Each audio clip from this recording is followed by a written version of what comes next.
Ehe. Ndị ọdịnala ekene m ụnụ, ekene m ụnụ, kenekwa ndị Igbo. Ndị ọdịnala ekene m ụnụ, kenekwa ndị Igbo. Kene onye ikwu, kene onye nta, kene ikwu, kene ibe. Kene nwata, kene okenye, kene nwoke, kene nwaanyị.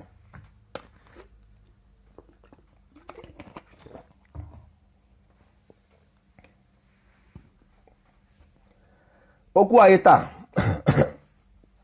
okwu anyị taa ga-abụ maka ọdịnala. Okwu anyị taa ga-abụ maka ọdịnala. Na ama m na ndebe anyị ya ha amadị m ihe bụ ọdịnala ma afọzikwa nke bụ kọlchọ. Ndebe anyị amadị m ihe bụ ọdịnala ma afọzikwa nke bụ kọlchọ. Ha amaghị ihe bụ kọlchọ, ha amaghị ihe bụ ọdịnala. Mana taa anyị ga-akọwara ndebe anyị ihe bụ kọlchọ na ihe ọdịnala. Ọdịnala bụ filosọfi. Ọdịnala bụ maka ndị ga-eje ndị ka nnukwu atụmatụ. Lọya ọkwa gụrụ lọya gụrụ lọ, gụchazie lọ, bụrụzie lọya. Ka ihe ọ na-eme bụ lọya, ọ na-ekpe ikpe. Lọọ ahụ ọ gụrụ, onye dere ya? Onye gụrụ lọya ahụ dere? Ọ mmadụ dere ya. Ọ ya bụ ihe a na-ekwu maka ọdịnala. Unu na-eme omenala, mana unu ama ha na ọdịnala mụrụ omenala. Kedu ka ị ga-esi eme omenala weta ọdịnala? Ọdịnala mụrụ omenala. Kama na ihe mere bụ na e nwere ebe mmiri si baa n'opi ụgbọgụrụ. Mgbe ndị be Eliza bịara, mgbe ndị British bịara, ha wepụrụ ọtụtụ ihe n'ime anyị, were ihe ọzọ replace ya, mechie ya wute ihe ọzọ. O nwere onye na-ajụ m ka ihe mere na nwaanyị anaghị awa ọjị. Kedu ihe inwe ọjị? A na-ekwu okwu ije n'ọnwa, ị na-ekwu okwu iwe ọjị. Iwe ọjị bụ personal something. If you want to venerate your God, kedu ihe a nwere ime with law? Kedu ihe iwe ọjị nwere ime wit iwu? Ọ bụ destin ka ndị chọọchị ji wee na-edisive ụmụ anyị iji ọsị gị nwaanyị na nwaanyị abụghị eze. Kedu ihe eze kwere ime wit ọdịnala? A philosophy of governance. N'ala Igbo before ndị British abịa, ihe anyị nwere ndị isi nchụaja. Onye ka a na-asị Igbo enweghị eze, ọ bụrụ na ya enweghị ndị na-achị anyị. Ndị isi nchụaja, high priest. We educate our people according to morality, moral, so ha agaghị eme ihe ọjọọ. Anyị fabricate the children, fabricate ha in a way of ihe ọjọọ na-agba. So ọ bụghị maka nwaanyị ọ na-achị ma nwaanyị anaghị achị. Onye chọrọ ivotu uchu ịtụrụ nwaanyị votu ka ha chịa, let them rule. Onwe eji ha aka, onweghị onye ji ha aka. But onye pastọ ịbịa na-eme argument because of na nwaanyị abụghị eze. Kedekpere eze? Eze nke British mere? Ọ bụ ndị Igbo mere eze? All this ka mmadụ ga-esi wee bụ His Royal Highness, ọ na-azụ English name. His Royal Highness ọ bụ Igbo? His Royal Highness ọ bụ afọ Igbo? Ka m jụọ gị nwoke m. His Royal Highness Oliver eze nna nwanne ịmana ndị be anyị aghọtabeghị, aghọtaghị. Ndị be our people don't know, even ndị isi ojii, they don't know anything. Ndị isi ojii enweghị ha ama about this life, nothing. Hapụba mịa ma age ya ma PhD ya, we know nothing. Mmadụ ndị Igbo one ma the source of their culture and tradition. Mmadụ one ma nobody knows. O sighi n'enu daa mmadụ mere ya. Onweghị law si n'enu wee daa. Every law in this life somebody did. Kedu ihe na-eme ndị ojii oge ọbụla? Ị nwere eji maka ị na-enye m excuse. Kedu excuse ị nwere ike inye m? Enyere gị verses na Bible, go and read. Ị gụghụ the verses. Ihe na-abịa ịgwa mbụ nwaanyị na nwaanyị anaghị awa ọjị. Nwaanyị na-awa ọjị. Kedu ihe o nwere ime? A na-ekwu na a na-achọ ka a bring our scientists together, ka a rụọ anụ Igbo ka ọ dị ka Japan. Ị na-agwa m iwe ọjị. Kedu ụdị nonsense bụ datin? A na-agwụ na ndị be anyị amaghị ihe, ọ dịghị nke ihe ọzọ. Mmadụ according to ihe kwuru, enyere m gị verses in the Bible. Ka eke ga-esi wee ji ihe a wee mee ụmụazị educate according to ihe a dị there. Instead of you to answer me according to these verses, ihe na-ajụ mbụ ọdịnala nwaanyị na nwaanyị anaghị awa ọjị. Look at mmadụ na-awa ọjị na be ya, kedu ihe o nwere ime with law of the land? A na-ekwu ezigbo okwu ebe a ndị a na-akụghịrị. Philosophy bụ ihe na-give birth to a law. Ọwụ mmadụ ịmakwa ya na-akpọ Plato, ịmakwa Socrates, ịmakwa Aristotle, ịmakwa Einstein. All these Greek philosophers all have in Europe na America na move ọfụma today. All ya bụ na white supremacy na dominate gị today because they wrote and interpret everything about life, then study it, then master it, then give it a birth. Ọ bụrụ their culture and tradition. Nke gị bụ a na-agwa gị na-akọghịrị ịkọrọgbaga agba ịkọrọgbada agbada, giving unnecessary excuses for nothing sake. Iburu Baịbụl ịmaghị ihe dị n'ime, iburu na-akpagharị agwakwuo oge agwa. We want to, anyị chọrọ ka ime ihe ọbụla de onye ọwụna bụ brikila na our land, ọwụ na ịbụ na ịdị capable of doing that brikila, we expand your brain, make you a successful human being in Igbo land. Na ana Igbo onye ha na-ekwu maka ya, we want to give life to the people. Ndị a ga-amụ amụ. Ọ na-agwa m maka somebody na ndị nwaanyị na-awa ọjị ma nwaanyị anaghị awa ọjị. Good nonsense with that thing. Mmadụ na-defend this, ọ bụ ihe a bụ reason ha ji makpusi na chọọchị, to defend their ignorance completely, to defend their stupidity. Onye nwe ezi ihe ọzọ, onye amaghị ihe kama ọ ga-apụta ka ọ mara ihe, ọ hide under God. Si under God, kedu ụdị under God na hide? Onye na-amaghị ihe kwesịrị ịma ihe. If you don't know, you go and learn. Is your responsibility to learn. All your responsibility. Mana nke ndị be onye amaghị ihe, o jezo na chọọchị, si na chọọchị asị ya, chọọchị asị ya, Bible say this, Bible say that. Bible say what? Gịnị ka Bible kwuru? Ọdịnala gave birth to omenala. Mana omenala nke anyị nwere kịta bụ nke ndị wayo. Ọ bụ nke ndị wayo is fake. That's why iji afụ na ihe ọjọọ na omenala Igbo, because it's fake. Ọ bụghị, that is not our omenala. Is equivalent to ancient Egyptian, even maybe surpass. Maybe according to our information sa iji n'aka, unu eburu ihe ndị British wetara unu ejiwe all this is chief warrant chiefs and the council of elders. British wee ruru our land 1900, buru ya na-akpagharị asị ọdịnala omenala. Ka ụdị omenala enwe ya, omenala abụghị ka nzu, ọdịnala abụghị ka nzu, ọ bụghị ya bụ omenala. Dibịa abụghị omenala. Dibịa bụ dọkịta ka ọ bụ dọkịta Igbo. Kedu ihe ọ nwere inwe with philosophy? What? Tradition abụghị omenala. Tradition bụ a borrowed way of life, a borrowed culture. Omenala bụ cultivated way of life which we invented, we wrote and interpreted by ourselves, which is ordinary. In 100 years time, ordinary ọ bụ equivalent to philosophy. The way, the concept, the perception of your na nekwe m anya ọ bụ aghọta ndị isi ojii na-emechu m ihu ọwụ by force, but at least grasp the message, ghọta ihe a na-akọwa. Ọ na-agwa m something mere to life changes. This is 21st century. Ọ bụrụ na ya enweghị ike stand up and raise this our children in a capacity, ha ga-esi wee compete with every other children in the life. Don't born, don't give birth to them. Amụkwana ha, don't give. Kedu ihe na-amụrụ ha for what? A na-ekwu ka a ga-esi wee nwa ọkụ 24 hours, nwee ụzọ, nwee mmiri. Is a philosophy. You have to write them, you have to put them into law. You must. It's your responsibility. Anyị enweghị ọdịnala, nwe omenala. Okay, this omenala na ndị British mere anyị pọpị. Then ihe anyị na-ekwuzi bụ how do we wepụ this pọpị ndị a mere anyị here?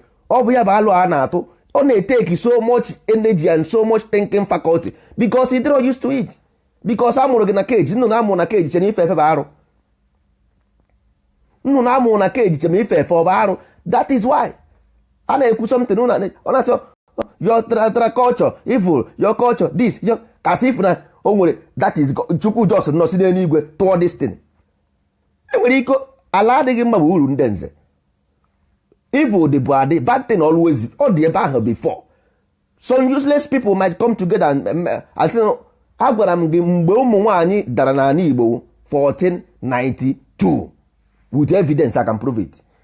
Ọwụ mgbe even animal sacrifice started 1492. In our land, the animal sacrifice started. Abraham, ọkwa unu si Abraham ka unu na-akpọ ya na Chukwu si ya were anụmanụ atụrụ wee chụọrọ ya aja. Ọgwụ na-eji agụ egwu na nwa atụrụ a ga-eji chụọrọ Chukwu aja. Abraham ezuwo oke. Ọkwa ihe unu na-ekwu. enwere ebe ifuru n'ala Igbo na na-eji arụ nke ha na-akpọ ya anụmanụ achụ aja before enwere ebe ifuru you can only see it in a book. onweghị ebe ifuru any symbol of animal in our land na egburu animal here nowhere, but to go to Middle East ị ga-afụ ya akpụrụ ya akpụrụ ya they mold it everywhere. ka ị na-anị ya ebe ifuru akpụrụ anụmanụ na egburu ya all these things came and started. onweghị achọghị m ikwu everything here, but you need ha ịchọ ịchụ aja ọ bụghị iwu bụ na ị ga-egburiri anụmanụ, ọ bụghị iwu, but because na nnụnụ amụrụ na keji chere ife efe bụ arụ, ọ bụ ihe ịma. This is what you know, that's why you do it. ọ bụ ihe ịma, ọ bụghị iwu. There are forces, of course, yes. There are different kinds of forces, of course, yes. Kedu your target? Kedu ị chọrọ ime? What do you want to do?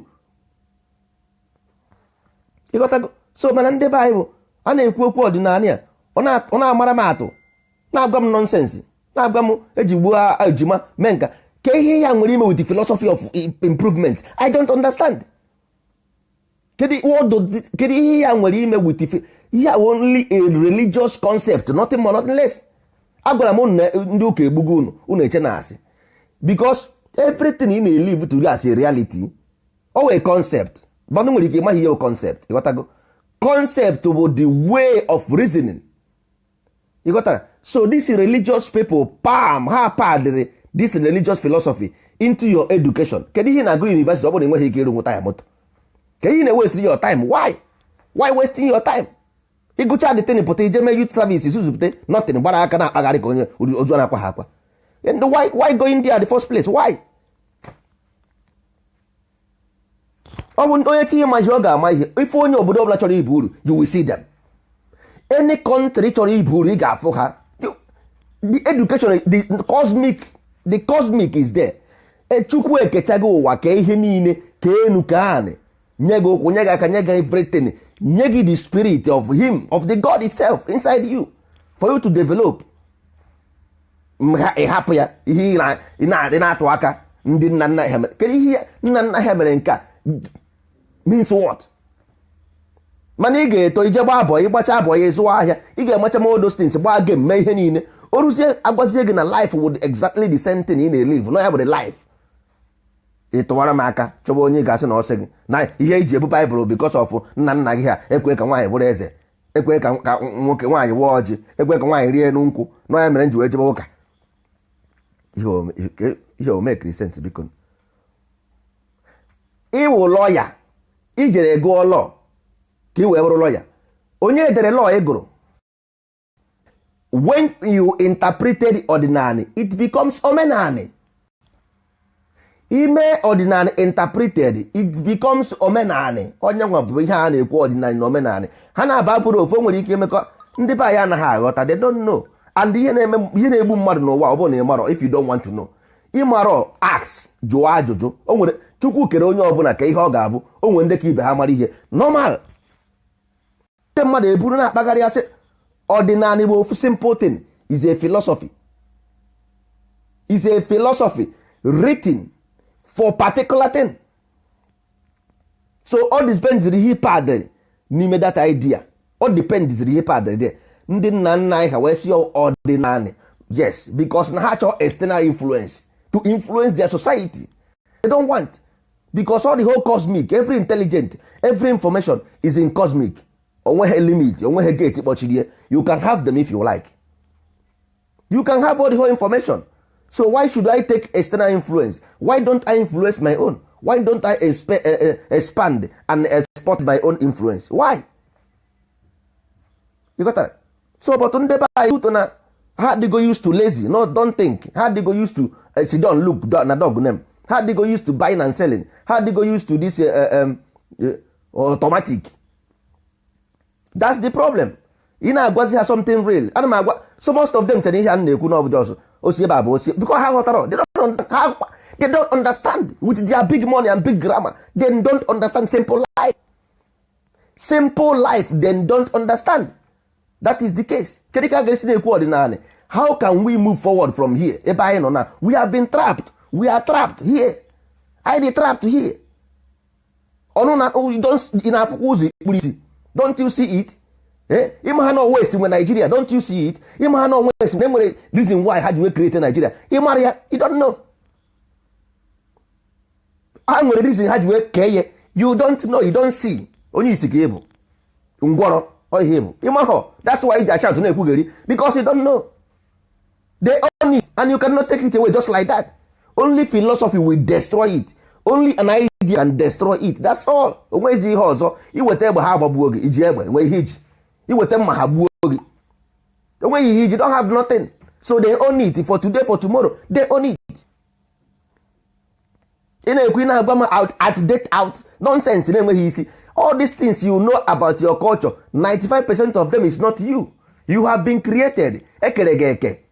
They created you. British created you. Yes. Because we found information na abụghị nke anyị. But how do we bring this information to public? Because most of the Bible na Quran akpagharị, you will not understand. Ị gaghị aghọta ya. Ị gaghị aghọta ya because ihe ma bụ achụ aja achụghị aja, agwọ ọgwụ agwọghị ọgwụ, abụrụ dibịa abụghị dibịa. That is all you know about your culture. That's all. Etinye mmọnwụ, aka nzu, aka acha ọkụ. No. Ha wepụrụ everything, change gị bụrụ isi gị because they understand science. You don't understand. Brain is like a computer. You can put any program you like at any time. Any program you like you can mess with brain anytime you like, but you don't know even, oh, my brain is me. Yes, you don't know that anytime, any moment they can change your brain and change who you are, manipulate you. Even through technology they can do it now. Through technology they can now control your mind with technology. Not even any does through educational system. No, all these antennas they can use it to censor your brain. Yes. Aka na-ekwu na obodo Naijiria adịghị mma ka ihe mee ndị Amerịka ji wee na-akọment Naijiria na ha na-emewe ọfụma.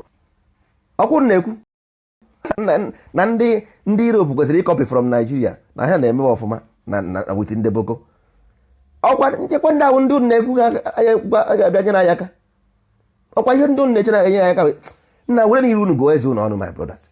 Were n'iru unu gụọ eze unu ọnụ. Ihe abụghị ọgụ ndị na-agbara nwa. Ọ bụghị ọgụ ndị na-agbara nwa. You don't just stay like that.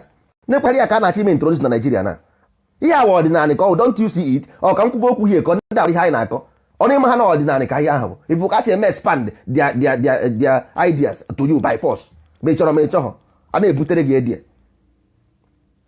Ọ bụrụ oge na oruo n'ala Igbo ha etinye ofe okoko dị as gọvanọ o meghị implement ụnụ aga nke ụnụ aga o meghị implement ịkwụcha okwu ị n'ọwayọ inwe ihe mere ameghị akpọ amaghị ikpe na charia highest ikwuchi okwu n'ọwayọ iba ịchọ highest committee suicide if you don't want to take it ị na America ma ị na England jebiri ma ọ bụ na iji ego ọ bụ na iji ego isi na route iro na Morocco ịtọ ebe ahụ nke ahụ aga.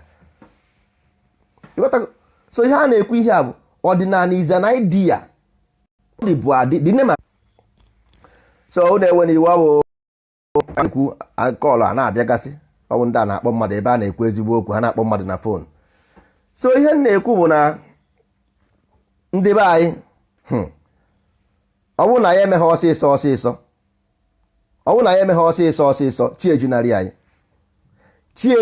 anyị and chi jinarị anyị enwe ụgba. Otu ahụ nna nna anyị ha si wee mee ọkwa nna nna anyị ha nọkwa here. You are the ancestors are you. So otu anyị nọkwa ebe a na ọkwa anyị nwa bụ them are we. Ọkwa the same fight ha fight kwa them because ọ bụ a generation fight. All continuity is life is a continuity. That's why unu anaghị emewe ọfụma because you don't understand life. You make you understand. Had it been na ị nwere proper education you may understand. Ị gaghị nọ na position you know today. You cannot. Ị gaghị nọ na condition you know today. The sad, the sorrow you know today. Ị gaghị nọ ya. All because you don't understand. Because life will continuity. Every generation must fight. Fighting nke mgbe na mma. No. You must build an institution. Anyị nwere ihe dịka Igbo, nwee ihe dịka omenani, nwee ihe dịka ọdịnala. I hapụ ya or the outdated, controlled by external influence. Even our mind, God-given mind, controlled by external influence. Ị na-agwa m na ịma ihe ị na-eme. Igbo okoke ịma ihe ị na-eme. Ịma ihe ị na-eme. Because ịmara ihe ị na-eme, ị ga-ama na the world is a very big place. How come iji wee na-practice way of others? Why? Ask yourself the question. Why? Because you are incapable. You are only an incapable person will practice some, because someone need to come in the normal. Your brain will tell you no. It's normal. Your brain will say no to this. Because God cannot create you to be a maker. You are doing like a Frank. No. You are a maker. So if there is a mistake, it's from God, not from you. But voluntarily give your life away just because you are stupid, nke ahụ bụ your own personal problem. You got to go. So ihe a na-ekwu maka ọdịnala na-ekwuzi na onye chekwa na ọ bụ no, dịka nzu na-abụ ime ihe ahụ personal something. Ọdịnala ndị niile na-akpata mgbọrọgwụ n'ala Igbo, anyị ga-enye ha emission. Ọwụ na ịpas ya the text, anyị mepere gị ụlọ ọgwụ, ewere doctor professional. N'ala Igbo anyị chọrọ ka anyị nwee kansa, that is number one n'ụwa. Ebe ọ bụ na onye ọbụla kansa na-eme n'ụwa oje n'ala Igbo jegwa ya, kama o jiri escort si Lagos bịaba, o ruo na ọ bụ na ha ekweghị enye ya airport, o si Lagos bịaba ebe ahụ. Ebe ọ bụ na o si ihe ọ bụ na onye na-eme n'ala Igbo ọdịnala nwere aka ọrụ. Ọ bụkwa ha na ihe anyị na-ekwu ebe bụ let us raise the consciousness of our people. O nwezie atụmatụ nke iji weta, mana ọkwa maka aka na the line akakwa na ya ese na the map esego ya. Anyị bịara to build, we came to build, not to destroy. Ọkwa isi na Jizọs na ya bịara ka complete the law of the Father. We came to complete the law of our Father. Ọ ihe anyị bịara. Ọ bụghị ihe ahụhụ movement. This is not a movement. Ọ bụghị a group. Ọ bụghị ahụhụ group. Ihe ọ bụ an idea that will lead us. Whether ma anyị anọ ebe ọ bụ na anyị know, this is an idea. You got that? And amụgo the idea already. Amụgo ya. Onye ọbụzi mgbe nwa anyị ga-apụta ụwa ghọọ ahịa, that is bunkum, no more. Nwa anyị ekwesịghị ịghọ ahịa. Why? Because we are irresponsible. Ọ na irresponsible, mmadụ enweghị ike ịghọ ahịa n'ala Igbo. Soludo ekwuone, Soludo egechago vidio ebe a jekwuo the same thing m gwara unu hie. Okeke jitara m ka ebu utu ya. Ọ ndị Hausa na-achị n'ala Igbo. Ọ ndị Hausa na-achị ebe ahụ. Ọkwa ndị Igbo na-achị dị. Ndị eze ahụ n'ala Igbo, ndị eze ahụ niile ha ọ bụ ndị Hausa. Ọ bụ ndị Igbo ka ha bụ. Isi mkpiri na-akpa mkpi because okwema lekwa anya ka m gwụnụ. Ala adịghị mma wuru ndị eze. Ma ya chọrọ ma ha chọrọ. E nwere ndị ọjọọ nọ bụ unu, ha ka nkụ, ha juru eju everywhere. So unu gba nkịtị. Ọ wụdịghị ndị Hausa, ọ bụghị ndị Yoruba, ndị Igbo ibe unu. Ọ ha ga-ewere ihe unu. Ha ga-asị ha ọ bụrụ gọvanọ pụta omee eze nke ya, ma autonomous eze, mee eze nka, mee eze nka, mee eze nka. Ọ maka inwero that ọdịnala, inweghị that power. Ha dilute go the power. British knows us this. Maka ha otego ha nụwara ọgụ. Ndị ebe Eliza etego ha nụwara ọgụ, otego. They had no gone at this war for a long time. So how master go, they have been mastered the game, so they elevate. That's why a na-asị gị na ha mego evolution emebeghị. Ha na-ekwu ya everyday, but ha chọrọ ka ị mara ebe ha na-eje. Ọ sị gị na ndị ọcha na evolution, na ha emego evolution. You got to go. So ha na-use always that language na emebe evolve, na ha emego evolve. Simple truth ka ha na-agwa gị. Ha na-agwa gị na ị ka nọ na the same play level of the game, ị ka na-agba the same game. Ị gafebeghị level 1, ha nọ level 3 na game. The life game, the life matrix, ha nọ na level 4. Ị ka ịnọbeghị the 1, irubeghị the 1, because iruo 1 ị ga-balance, ịbalancezie ibidozie. Nke ịnwebeghị school, onye na-enwebeghị isi, because you need a foreign university.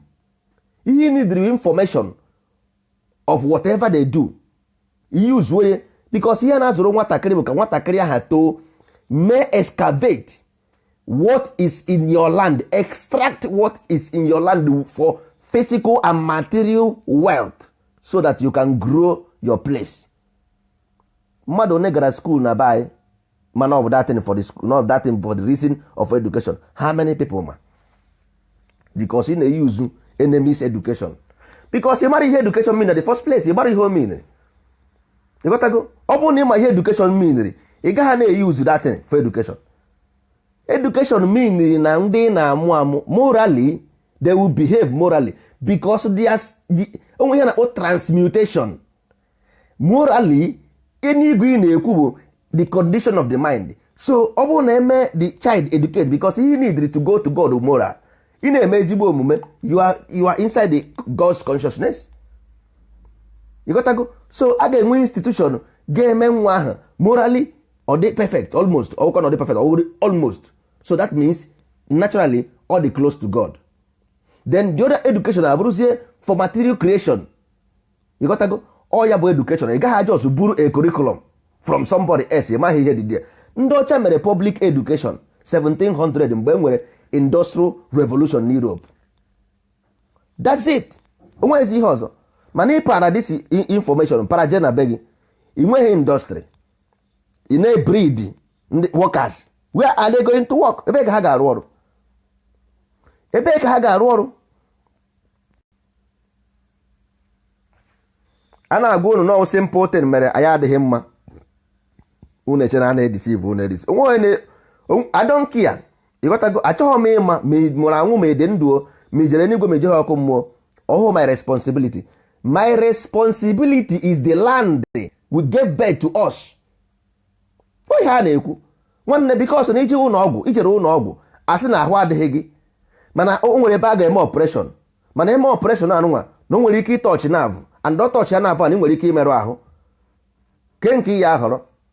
Mana ọ bụrụ na emeghe operation ị ga-anwụ, kedu ihe ị ga-eme? Ọkakwa mma ka eme gị dị operation kama ka aka gị dị ona, mana ka ị dị ndụ ọ ka hapụ gị ka ị nwụọ ke nke ya ahọrọ. Maka ihe na-ekwu maka ndị chọọchị, ịghọtago? A chọrọ ije eme operation n'ụlọ ụka, n'ụlọ ọgwụ, iruo ebe a dọkịta sị gị nwanne ọ bụrụ na ime operation ị ga-anwụ, mana ime operation ọ nwere ike ịtọchị nerve. Ị jụọ dọkịta aha nerve ahụ ọ ga-egbu ga-egbu, dọkịta sị gị mba, ị ga-asị ya m na-awapụ ihe a ka mmadụ zuo ike. Ọgụgụ na aka ha sef bepụ ya ebepụ, ịghọtago?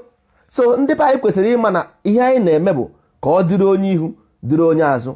Onweghị onye si gị agaghị aka ụka, mana ka ịghọta ihe ị na-aka, ịghọta ihe ị na-aka, ịghọtago? So ọ bụrụ na nwere ike ịghọta ha, o tighị gị n'aka na ịghọta ha out of ignorance, but to accept ignorance and recollect, dozie onwe gị, idozie ya ọfụma, ị mara ihe ị na-ekwu. Ọ bụghị ị na-ekwuzi ị gaghị ama ihe ị na-ekwu, ị na-ekwu according to somebody else interpretation. Ịghọtara? Onye maka m ji ekwu mgbe mmetụ ha na-akwụkwọ maka akwụkwọ ahụ, because afụgonu m na interpretation ndị a na-eme abụghị the real ancient wisdom. That's why m ji ekwu maka ya. If not, I don't say it. Ọ gbasagha m ihe unu na-eme. Ihe m ji ekwu maka ya bụ because you are wrong. That book ị bụ ebe ahụ, you are interpreting the bad side of it, ọ bụghị the good side of it. Ịghọtara? Mana ikwu ya otu ha amaghị isi na ọ dị ha ka ị na-agwa, onweghị onye a na-agwa. Ọdịnala bịara for good. Ọ bụghị maka ịka nzu, ọ bụghị maka ndị dibịa, ọ bụghị maka agbọghọ mmụọ, ọ bụghị maka mama ịwọta, ọ bụghị maka papi ịwọta. Ịghọtago? Ọ bụghị maka, no, we came to build. It's a philosophy that we gave birth to new omenani. Ekwara nke ochie akwara nke ọfụ, ọ bụrụ ancient and modern. Omenala ya bụrụzie superb, kara nke ndị Asia mma, kara nke ndị Europe mma. Ọ bụzi ihe ga-eji na-arụ agwụ mgbe ọ bụla ikwute maka ndị mmadụ amaghị isi n'ọhịa. No, ọ bụrụzie in future ikwuzie maka Igbo omenala, onye ọbụla dị proud. Nke ị nwere kịta, you're not proud of it because nke ịgbanwe nke British nyere gị is dead, is rubbish. That's why ndị be anyị ji agba ọsọ na omenala. That's why ji agba ọsọ na ọdịnala. We have to build a new one. Nke ji amatụ asị na nnekwa a na-eji amatụ asị osisi eji amatụ ga-ejizi aka ọnụ. Ọnwụ na anyị build what this thing na-agwa gị now, anyị were ya na amatụ asị na kọpịa ndị Igbo, look at them. Eji ebe ọ bụ na anọ otu anyị si eji Malaysia amatụ kịta, eji Thailand amatụ, ejirikwe ndị Igbo na amatụ asị na na-ekwe ndị a eji Israel amatụ na Israel amatụ, ejiri Igbo na amatụ nwanne, ejiri anyị na amatụ. Ọ bụghị ha mgbe ọ bụla ọ bụrụ problem anyị na ndị ụka, problem anyị na no. Ihe anyị ji emetụ ụka aka bụ na ọ gbasara anyị, ọ na-emetụta anyị. O mere ụmụnne anyị agbafusie, o butere ọgụ, o butere ọgba aghara, o butere ekwuru, o butere anya ukwu, o butere oke ọchịchọ ego, oke ọchịchọ, o butere ihe nnukwu. Onye mara anyị ji atụtụ ya aka ma anyị kwuo. Ọ bụrụ na ọ bụghị ya, onwe ihe anyị na-ekwu anyị pụọ. Ọ bụrụ na anyị nwetara sayentist anyị chọrọ taa, enwe na agaghị afụ m ebe a. Mana ị gaghị anọbe gị nọpịa, onwe ka ị ga-esi anọbe gị nwa ihe na-eme n'iro. Ọ bụrụ na ya ekwughị ebe a, how will scientist know? Ka ekunu ga-esi ama na enwere plan. O nwere ndị na-commit suicide self na ha enwezi hope. Ịma mmadụ onye na-akpọ m na phone si na ha enwezi hope na na-achị commit suicide, nothing to do. Ịmakọ mmadụ onye ọ bụ. Ndị be anyị enwezi, our youth 80% of them are hopeless. Hopeless. 80. Ịmakọ 80% of a youth, that is the whole generation is hopeless. A na-ekwu ihu na anaghị aghọta ihe a na-akọ because maybe nọ ha na mainstream. Ịma ha na 80% of your people dị hopeless. You are dying. Ị na-anwụ anwụ pịa. You are going. No more the proud of Igbo-ness. Igbo ahụ nje eme meeting ndị Igbo ha na eze, ọ gaghị adịzi. Ị na-emezi eso na Europe na ebe ọzọ gazi. Ime na ala Igbo ndị na-egbu isi akpa isi a na-ebepụ gị isi. Ịghọtara? Even very soon nwere ike imezi law na Naija, imezikwa Igbo meeting again, ọ bụrụ crime. Ihe ndị British mere anyị mgbe ahụ esu ya Igbo. ọ bụrụ jargon ọsịọwụ jargon ka ọsọ vernacular a ga-emezi unu very soon ma ọ bụrụ na ya enweghị ọdịnala. Inwe ọdịnala ndị ga-achị nna m agaghị abịa na vileji unu ọ bụrụ na ị maghị amara ya. Ndị na-achị nna m agaghị abịa maka amapụrụ ya n'iwu. Ọ dị n'iwu. Unu amaghị ihe bụ iwu. Unu amaghị power of iwu. You don't know. Unu amaghị power of iwu. Ekwu ọdịnala na-echere onye ka nzu. Ọ bụghị ịka nzu si n'ebe ahụ mepụta. Ịka nzu bụ personal something. Mmadụ ilochi bụ personal something. You can do. Ị na-agọrọ chi gị ọfọ. It's personal. Nothing to do with philosophy or idea or law or iwu. No. Iwu bụ nsọ anị. Ịka nzu ọ bụ nsọ anị mba. Takara nzu jebe ime dibịa ọ bụ nsọ anị mba. Mana ọ bụrụ na ị ma akpata akwụkwọ bịa kọlọs kpọọ anyị. Ọ bụrụ na ị ma akwụkwọ eji agwọ ọrịa kpọọ anyị. Mana anyị ga-eme ekishọ na anyị mere traya. Ọ bụrụ na ọwa ọkụọ emepere gị ụlọ ọgwụ ị ghasa nzu ahụ jiri ezigbo akwa bịaba gwọba ndị mmadụ. Ọ bụ ihe a na-ekwu maka ya. Opportunity ka ndị Baịbụl mmiri ọṅụṅụ na awaland no more borehole. Inwe borehole ị ga-enwe osmosis. Osmosis bụ ihe a na-etinye na mmiri oklin odi mmiri ọ dị mma ọṅụṅụ. Ọ bụghị ịbịa na-enye ndị mmadụ metal na-enye ndị mmadụ excess mineral sel mmiri. Ihe ị na-egbu ndị ya poison and every gọvanọ ọbụla bịara n'obodo anyị chọrọ votu anyị ọ ga-arụrụ anyị gote ebe nsị si aga. No more soccer pit. Ọ na-ebu typhoid. No more soccer pit. Ihe a na-ekwu ihe ahụ to build a system for you and me. Ọ bụrụ na ị maghị ama m ya I know it. Maybe you don't know it. Ị mara ya mana mụnwa ama m ya I know it.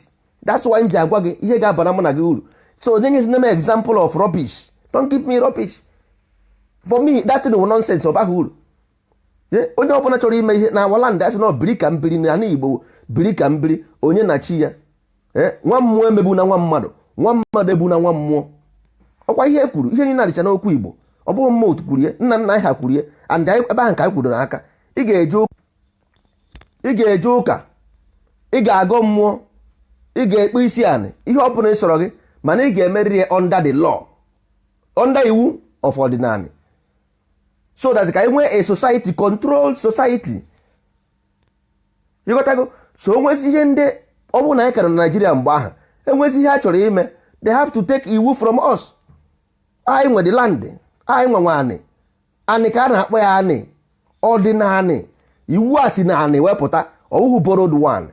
Anyị chi ije na plane anyị arụọ ya na anyị translate ya n'Igbo ndị ọkachamara apụta atụwa atụmatụ ndị nko ndị anya ọtị na-arụcha kọmputa ndị ọcha anyị na obodo niile nọ n'ụwa na-arụ kọmputa sọ ndị Afrịka anaghị arụ kọmputa. Obodo niile ma nwa ngwọrọ ndị Arab ma ndị hiri na ha na-arụcha kọmputa. Only ndị Afrịka anaghị arụ kọmputa. Ọ ndị chọ ka anyị dịwa proud. Ọ ihe ma I'm African, I'm African. Rubbish. Africa of what? Ka ihe na-emepụta ibugo onye nkịtị na-eko onye nkịtị na-eko eko ihe na America dị proud because of their system. Ihe ha na-emepụta onye mere iji dị blue passport obi a na-akpa gị obiọma beko o nwere ihe a na-emepụta asị mmadụ nke gị kere ihe adị mma polisi adị mma kọtụ bụ na-aba I'm black I'm Africa o nwere ihe dị mma ya mba ka ihe na-abazikwanụ mba aka asị na akụ na-esi obi ike kedu ihe siri gị obi ike asị mmadụ nothing. I'm black I'm proud I'm black I'm proud I'm black. Proud of what? Proud of what? Enweghị ihe dị proud na-ekwu okwu nene ụmụaka ibe gị onye ọbụla everybody everywhere in the world even Indian na-esi isi na nwechara ihe niile a na-enwe n'ụwa sayensị ma everything nwechi iwu nke ha nwee their own belief and system. Ndị Igbo ndị ọkpụ na ndị egede ndị eri ndị eshi anyị bịa na-akọgheri ihe anyị maọbụ ịnwụ na mmiri Mediterranean everyday 200 died in Mediterranean African Sub-Saharan. Ndị Igbo dị 900 ebe ahụ. Ndị Igbo dị 999 n'ime ụgbọ mmiri mkpụrụ ekpu. Ndị nwụ na desert ndị Igbo almost. South Africa egbuo ndị Igbo. Brazil agbagbuo onye Igbo. Malaysia egbuo mmadụ onye Igbo. Thailand atụọ mmadụ nga onye Igbo. Gazie na Spanish prison or German prison. Then chiricha plate bebezie. Ịghọtara? So ya bụ ihe ọ bụ nwe ọdịnala I tell you, anyị nwere too much atụmatụ ka ngụ ka a ga-esi wee mụmazi ya baa uru. O nwere onye ma ihe ọ na-eme kedu ka ị ga-esi aga university pụta enweghị ihe na-eme ọ baghị uru. Akụziere gị ga-esi eme ya eme. Once we have the information, akụziere ndị be anyị dị smart, they are smart. Ịma na onye ọbụla ma ihe ịkụziere ya wrong, ọ ga-adịkwa iberibe too much, maka ọ na-eme ọmara ihe ọmara too much. So o nwekwa iberibe ọ ga-adịkwa too much, so don't worry yourself. Once you be the iberibe dị too much, ịghọtago. So ya ka ndị Igbo ji adakarị na iberibe. Ndị Igbo na-adakarị na iberibe maka ha ama ihe nnukwu. So ije ha the wrong one, iberibe ha dị ss. So ihe a na-agwa ụnụ bụ ihe ga-adịrị mụ na gị na bụ na mma. Ị nwere ike ịmara ya mana anyị o nwere ndị ma ya. E nwere ndị ma ya, don't worry yourself. Support anyị, kwere n'ihe anyị na-eme, nye anyị efe ka anyị mee ya, agbachiri na anyị ụzọ. Maka eji mmadụ na anị dị onwe ya sị na anụ gburu ọkwa gburu onye ebe ya. Enwere ike isi ọnụ ebe eni, mana ihe m na-achọ ịgwa ụnụ bụ na Ichoku nọ n'ụlọ mana ogbenye na-azụ n'afịa. Ichoku nọ n'ụlọ mana ogbenye na-azụ n'afịa. O nwere ike ụnụ ahịa ha aghọta ihe m kwuru ebe a. Ọ bụ akọ na uche ka Chukwu ji arụ ọrụ, akọ na uche. Ọ bụ ha abụ m ibu, ọ bụ akpa obi, ọ bụghị ego. Akọ na uche ka Chukwu ji arụ ọrụ, ịghọtago. So ihe m chọrọ ka anyị mee kịta bụ kwadobe na anyị. O nwere onye nwere aka ọrụ n'ala Igbo, aka ọrụ akwụkwọ ha nke enu ọnụ, ọkwa ha akpọ gị inwe ihe ị na-eme o ruo echi asị gị wepụ. Mba, anyị akarịgo nke mba nke a wụzi life and ọwụ na ịma eme ya gosi anyị the evidence, then we give you trial. Ịpasị ha na ịbata n'ọdịnala. Ọdịnala nwere 3 stages. Ị ga-abịagodo normal one asị mmadụ, anyị emezie gị interview. Ịghọtara the process. Anyị na gị na-enwe mmekọrịta, anyị na-amọnịtọ gị. Enwere ihe dị mma ya, show us ihe dị mma ya. Ịdị mma ya n'eziokwu nwanne ya eme gị mmadụ, nsogbu adịghị. Anyị n'Igbo anyị ga-enwe ọkụ community. Ọ bụrụ na anyị bido ha n'ọrụ community ka anyị na-ekwu maka ya, ọkwa ha ofu onye. Ọ bụrụ na ndị community a chọrọ ọrụ, anyị na ha ekwuo, a ga-etiri ụlọ ọkụ na ekuru ga-esi na-akwụ ụgwọ. Ọ solar energy ka anyị na-ebe ezin ya. Enwere ike nwekwere ndị ọsọ ndị otu anyị sị na ha ga-eji mechin wee rụ, mana nke mechin ahụ si dobegodi n'akụkụ ka eme nke solar. Enye dị community ọkụ. Anyị abụghị ndị NEPA na-enye ọkụ, mana solar energy wu free. Ọ anyanwụ, ọ bụ nke gị. You don't need any license from anybody. You got to go. O nwere onye na-agbapụ mmiri, anyị modernize ya, mee expand the knowledge. Ọ dịziere easy. O nwere onye na-arụ mekaniki, kedu ihe ị na-arụ? Ofu information ka eji arụ moto niile. Ị nwere ike ịrụkwa ihe ọzọ na-arụ mekaniki. Mekaniki akwụkwọ ha mekaniki ndị nkịtị na-eluzu spana na spana. Ana m ekwu onye ma ihe ọ bụ, onye nọtegoro aka na ya ma ihe ọ na-eme. Anyị chọrọ ka afụfụ a ndị Igbo na-ata n'ala Igbo kwụsị, ka ọ kwụsịnata. 80% anyị ha dịkwa hopeless. Ọkwa n'usoro oyibo sị na an angry man is a hungry man, ka ọsọ hungry man wa angry man, ma m kunsi ekwu ya. So ọ ka mma na anyị ji n'oge kwadoro ụmụazị ya ihe ha ga-eme. Si kwadobe fa. Ọdịnala abịago bụ na ọ bịago. Onwe ihe mmadụ na-agwa gị, forget about the person. Onye ahụ amaghị ihe oriri na-akpụ. Onye ahụ amaghị ihe oriri na-akpụ. Onye na-amaghị mmadụ na-akpọ ya enyi m. Onye na-amaghị mmadụ na-akpọ ya enyi m. Hapụ onye ahụ ọmaghị ọ na-akọ. Ọdịnala abịago bụ na ọ bịago. If you can practice a law of 1 million years, why can't you practice the one of now? Ị ga-aga na Greece debe iwu ha. Why ị gaghị edebe iwu ọdịnala? Tell me why. Gwa m reason why ị gaghị edebe iwu ọdịnala ma ọ bụ na ime interpret this law tomorrow. Ọ bụ iwu ọdịnala nwere ike ịkwụsị Aguleri na Ụmụeri. Only thing can stop Aguleri fight na Ụmụeri fight wụ mgbe anyị mee interpret ihe eriminiri. Onye ọbụla anabajela ahụ ụla. Maka kịta ha ka na-azụ anị. Ọ mmụ tọrọ, mmụ bụ diọkpara, nke bụ nwa. Mbọsa anyị gwara ha n'elu iwe mythology, nọ na allegory. Na ọ bụghị mmadụ otu ha si wee chee, na ọ dị ka Adam na Eve. That day, area na Ụmụeri fight will go away, disappear. You have been manipulated. A manipulate go gị. Emere gị pọpị. Egwuru unu wayo. because in chaos come order. In chaos come, but in man, no, you don't know. Every time you move, there is a new law. Every time you move, there is a new law. Enwere iwu akpago nkata ka a ga-esi wee were ana Igbo. So a na-epush unu ka unu na-eme mkpọtụ. More mkpọtụ ị na-eme, more new law comes. More mkpọtụ ị na-eme, more new law comes. That is the law of the higher knowledge. Law of cause and effect. So there must be a cause, chaos, to be a new law. But your consciousness never develop enough to understand that every error have a consequence. Any error in this life, one single error, there is a consequence. Because you matter. That's why ebe anyị nọ today, we contributed the most. Because we are stupid. This adịrị anyị mma. Anyị nwa kọsụrụ ya. Nsogbu anyị nwere taa we cause it because anyị anaghị eche uche. Hadị na na-eche uche, ndị ugwu ga na-agbara anyị odibo. Ndị ugwu ga na-agbara anyị odibo. Ka ezi ka onye nwe nni na-ayọzi nni ayọ, onye nwe nni na-ayọ nni, ịma ha na enwere ebe imegheriri emegheri. Ka just not just like that. Mba, onye ahụ ihe na-akpọ ya wee ego. Onye ọbụla na-eme ha accept na ndị Igbo mere mistake wee nọdụ ebe ha nọ taa. Just ihe na-enye gị nsogbu ego, negative emotion. You don't want to accept your mistake. Ke ga-esi emeje ọfụma? If you cannot accept your mistake, ke ga-esi emebe ọfụma? Tell me why. How? There is no way. Ikwere na ịma ha eme emebe ọfụma. That is the law of God. That is the word of God. Simple as ABCD. Life of experience. In a higher knowledge. In higher knowledge. Onwe ihe dịka wrong. Our experience. Everybody ihe ọbụla ji ọbụla na-eme gị n'ụwa o mere ka ị mara ihe mana ngị nwa na-eteki ya as ihe ọjọọ mere gị mata onye nwere higher knowledge mana akụkọ nwa ebile akọ mana ma akụkọ nwa ebile akọ onwe ihe ndị Igbo na-akọ ha ọrụ ụnụ ndị Igbo kọrọ ụnụ ihe nna nna gị kọrọ gị nkwe nwere mgbe a na-akọ akụkọ na nwata ụnụ ọka na-eme ya ụnụ ọka na-efere onwe ụnụ ifo ụnụ ọka na-akọrọ nwa ụnụ akụkọ nwa ebile akọ na akụkọ anịm nwunye mbe ụnụ ọka na-eme ya ụnụ ọka na-akọ akụkọ nwa nwe nne ụnụ ọka na-akọ akụkọ ọsa uze na ọsa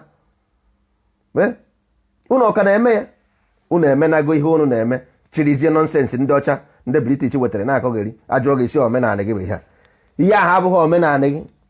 You are a colonized mind. You have been bamboozled.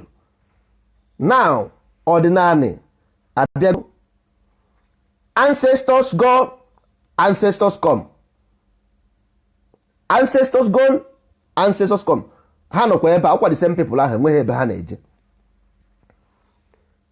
So ọ ka mma na iji kịta ihe nna wodo unu bụ ka unu niile bido na-echenji your mindset and your way of reasoning. Na-echenji ya ọrụ na-abịa, practical work na-abịa. Once anyị nwetaghara ndị anyị chọrọ, o nwere ndị anyị na-achọ, o nwere ike vidio erube ha ntị mbọsị oruo ha ntị, let them come.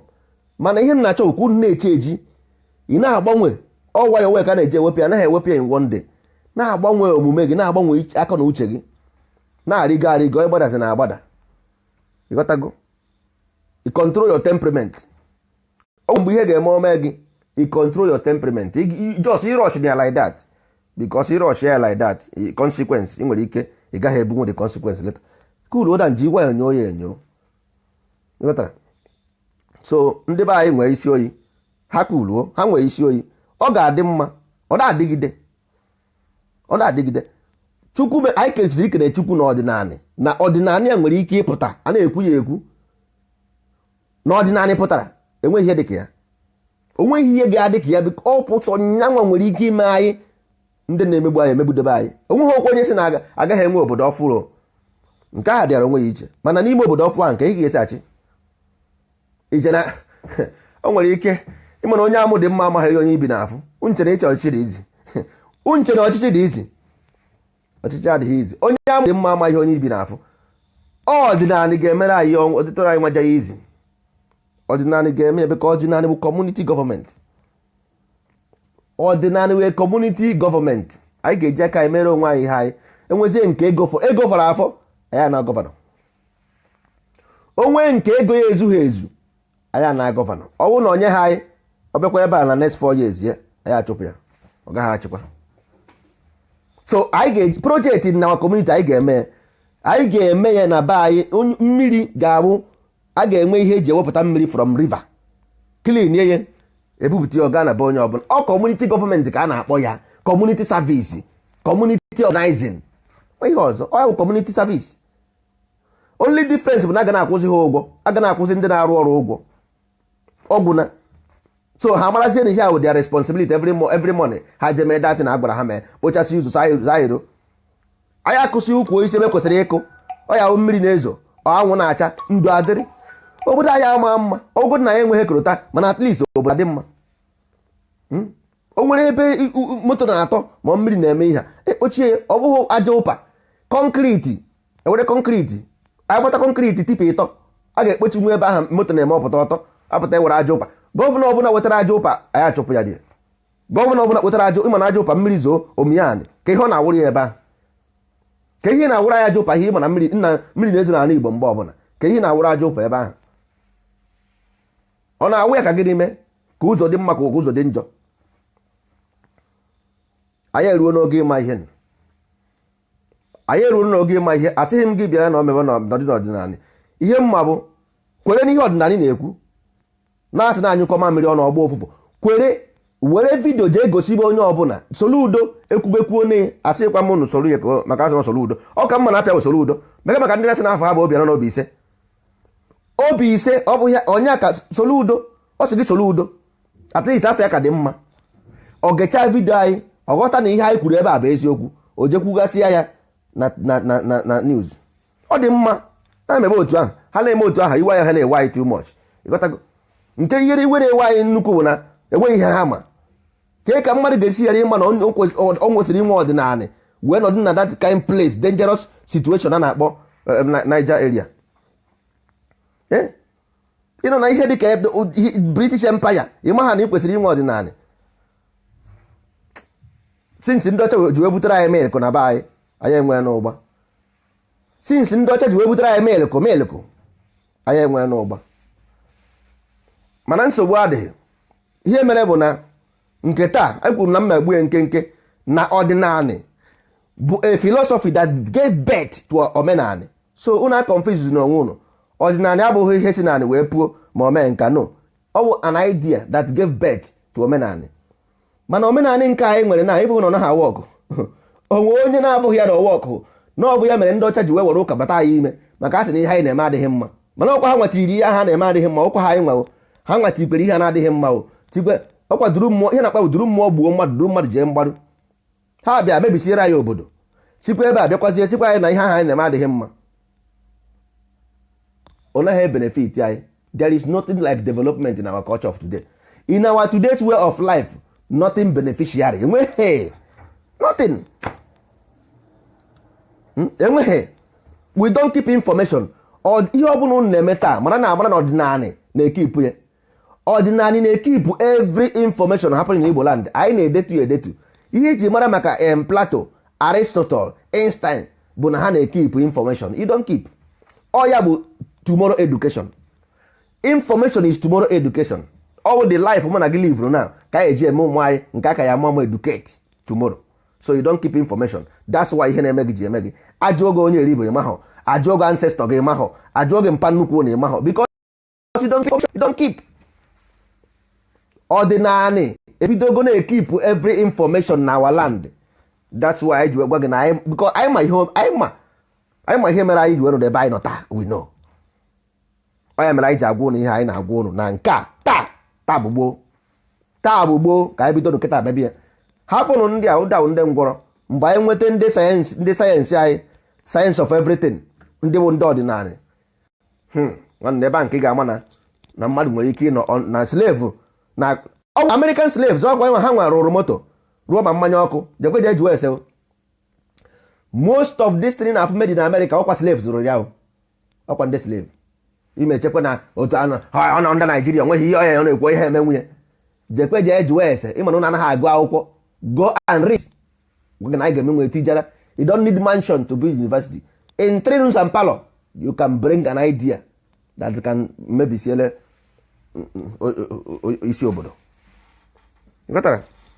So ka apụ ya nketa otu a ka ọ ghara ọta Friday nwanne akwụkwana m mmadụ ọ na-eme mbọchị Friday ezuo ike anụọ Monday to Friday nwanne ezuo ike na mmadụ ka anyị bụ so ka m jezuo ike negharịkwa anya maka isi juru eju nsogbu dị ndị be anyị n'ime karịrị akarị.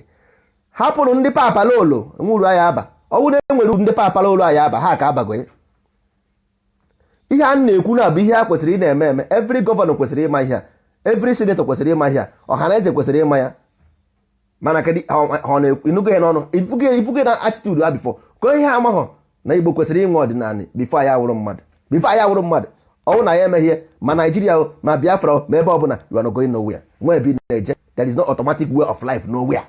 No automatic. You must create them. You must create them. If you don't, you become a slave to everybody, and everybody will be free except you. So go back and reason. Na bed gị kpuo blanket chee echiche ka mmadụ. If you don't think, those who think become your masters, and your children will be in bondage. Ka ọ dịkwanụ.